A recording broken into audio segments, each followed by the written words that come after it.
खबर गुजरात के वडाली से है, जहां वडाली नगर पालिका में आज प्रमुख और उप प्रमुख ने औपचारिक रूप से अपना पदभार संभाल लिया। कांग्रेस की जीत के बाद प्रमुख पद पर हंसाबेन और उप प्रमुख पद पर नागौरी आयुब भाई को जिम्मेदारी सौंपी गई। इस दौरान बड़ी संख्या में समर्थक मौजूद रहे और दोनों नेताओं को बधाई दी गई। नगर की जनता अब नई टीम से विकास कार्यों की गति मिलने की उम्मीद कर रही है। लोगों को पानी, सड़क, गटर और अन्य मूलभूत सुविधाओं में सुधार की अपेक्षा है। हालांकि नगर पालिका में अंदरूनी मतभेदों की चर्चाएं भी जारी हैं, लेकिन इसके बावजूद सदस्यों ने प्रमुख और उप प्रमुख का चुनाव कर नई जिम्मेदारी सौंपी है। अब नगर की उम्मीदों पर खरा उतरना नई टीम के लिए बड़ी चुनौती माना जा रहा है। પાલિકાના પ્રમુખ બન્યા છો તો આપ શું કહેશો નગરના વિકાસ માટે?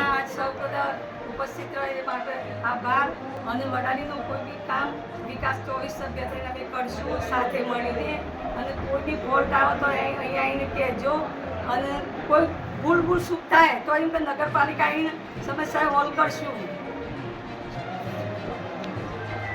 અયુબભાઈ આપ ઉપપ્રમુખ બન્યા, પક્ષ વિરોધ જઈ અને એ વિશે શું કહેશો આપ?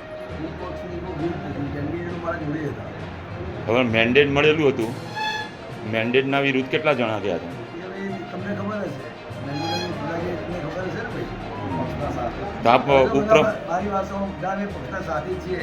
2020 ને 24 બધા પક્ષના સાથે જ છીએ. અમારો કોઈ અંગત કોઈ દુશ્મનાવટ નથી. બધા મારો ભાઈ જ છે, બધા મારા ભાઈઓ જ છે. સારી રીતે વિકાસ કરીશું, કોઈ પ્રશ્નને સોલ્વ કરીશું. તો નગરપાલિકા માટે પ્રાથમિક મુદ્દો શું છે આપણે વિકાસ માટે? પાણીનો મુદ્દો છે, બીજો કોઈ નથી. સાફ સફાઈ. गुजरात से नरेंद्र सिंह राठौर की रिपोर्ट।